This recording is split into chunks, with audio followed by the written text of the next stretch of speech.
Breaking news out of the NFL this morning, where Steelers quarterback Ben Roethlisberger says that Monday night's game against the Browns could be his last at Heinz Field. Fell short of making a formal goodbye. Here's what he had to say today.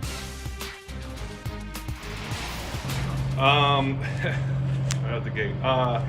You know what? I don't ever speak in definites or guarantees. That's just not what I've ever done or who I am. But, you know, looking at the bigger picture, I would say that all signs are pointing to this could be it. Regular season, that is. I know we still have a chance to potentially get a playoff game there if things fall our way and we take care of business and things have to happen. But in the grand scheme of things, in terms of regular seasons, signs are pointing that way. This could be it.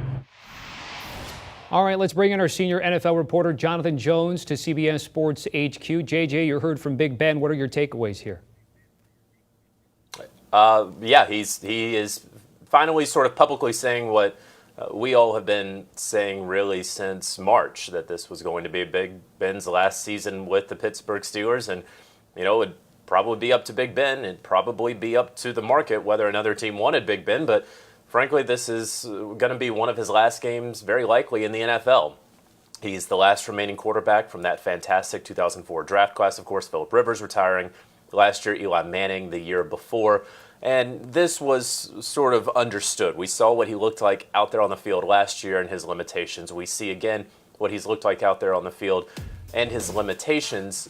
But he signed that sort of 1-year contract extension, and it was really just sort of cap mechanics in the offseason where they needed to get his big number off the books. And so he took a significant pay cut down to about $14 million. And his contract voids at the end of this year. The Steelers are going to have him account for about $10 million in dead cap. And so unless Ben Roethlisberger didn't just drink from the fountain of youth, if Ben Roethlisberger had bathed in the fountain every day and turned his career around, this was always going to be what it was going to be. Again, they could still win the AFC North, as Big Ben mentioned, of course. They're going to need some help from the Cincinnati Bengals, and they're going to have to take care of their own business, but very likely this is his last home game at Heinz Field. Sportsline giving Pittsburgh 16.2% chance, and again, they have to win their final games and then get a little bit of help along the way, as you referenced here. When did you start hearing some of the rumblings? Because it seems like lately the rumors have been spreading and he hadn't really been shooting them down, JJ, especially with Tracy Wolfson after that Kansas City game, bringing that up and not exactly, again, today, reiterating and not officially shooting it down, saying, hey, you know, this isn't going to be it for me. I may be back. That was exactly not what he said today. Yeah, I can appreciate Ben Roethlisberger not yanking our chain here. He knows where he's at in his career, and he knows what that significant pay cut was, and he sees what this offense is now. In all fairness to Ben, he's getting the job done in the fourth quarter. I mean, the guy has 5 fourth-quarter comebacks. He has 6 game-winning drives this season. You know, the Cleveland Browns would kill for a game-winning drive out of their quarterback, and he has 10 of them in the past 2 years.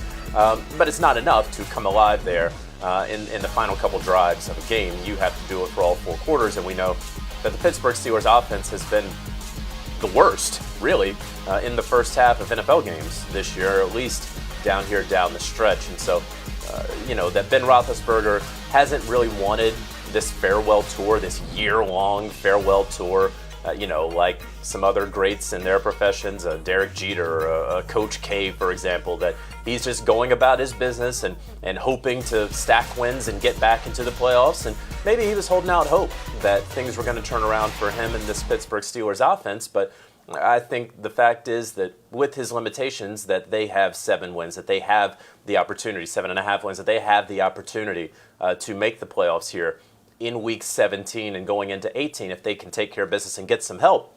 I think that that's about as well as they could do when you consider the attrition that they had based off of the salary cap. When you consider how deficient Ben has become there at the quarterback position, doing a lot of the things, or not being able to do a lot of the things that quarterbacks of this era have to do.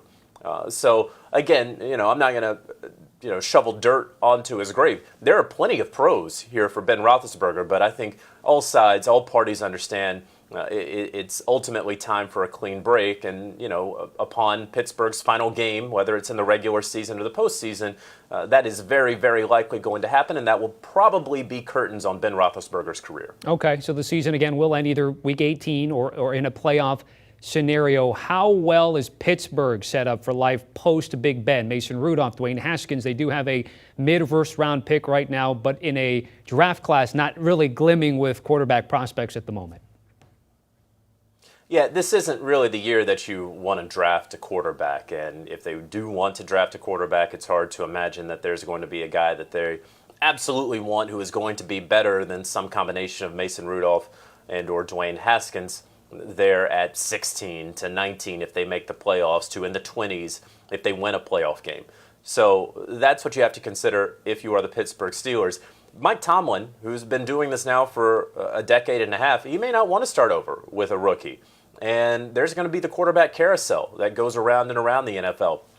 Would the Pittsburgh Steelers be willing to sort of mortgage some of their future in terms of first-round draft picks in order to acquire a Russell Wilson from Seattle?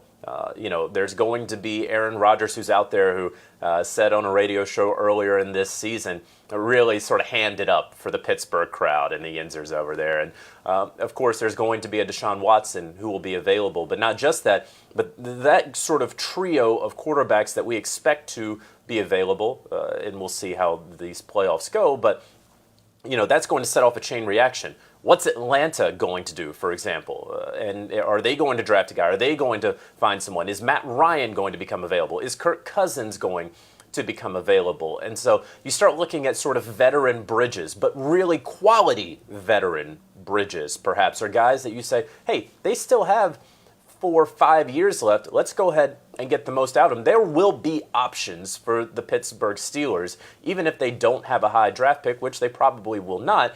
I don't get the indication that Mike Tomlin really wants to start over with a 21-year-old who may be the second best quarterback in a down year for quarterbacks in this year's draft class. There will be maybe not free agent options, but options at quarterback that they can acquire once we get to the second week of March in free agency.